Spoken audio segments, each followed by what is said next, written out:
And now, and Wall Street reform there's legislation pending right now, and Right. you've billed yourself as a Wall Right. Street reformer. Right. What do you think needs to happen in Wall Street, and how does that differ? How does what you're proposing differ from the Dodd bill?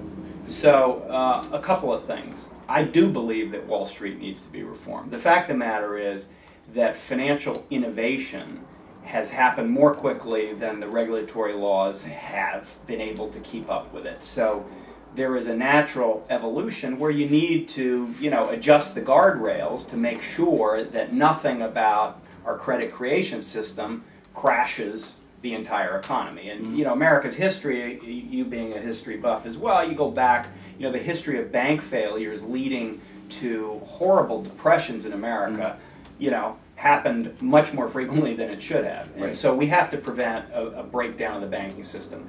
The growth of derivatives, off-balance sheet derivatives, leveraged derivatives that have no transparency, in other words, people don't even know what they are or where they are, that's got to change. So I'm actually... But that's not really, I mean, people are hearing about it more now because of, what's happened over the last 3 years. Right.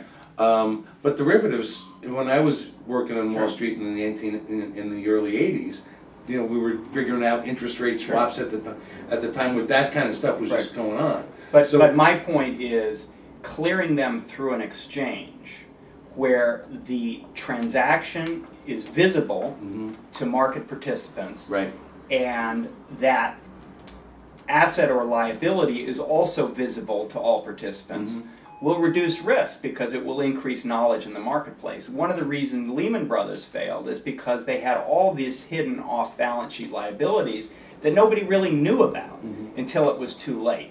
So I'm a big fan of the derivatives exchange, putting it all through the exchange, clearing it. I believe that we should increase the collateral of these derivatives. The problem with a derivative in and of itself is not a bad thing. I mean, when a farmer sells his crop forward, to lock in the price for wheat so that he can finance his seed for next year, that's a great thing. Yeah. But that's a futures contract. That's right. That's a derivative. So derivatives aren't necessarily bad. Right. But when people speculate on them without collateral behind them and nobody knows about them, that can be very bad. Right. So I would put more collateral, especially behind risky assets. I think we need to change this too big to fail notion.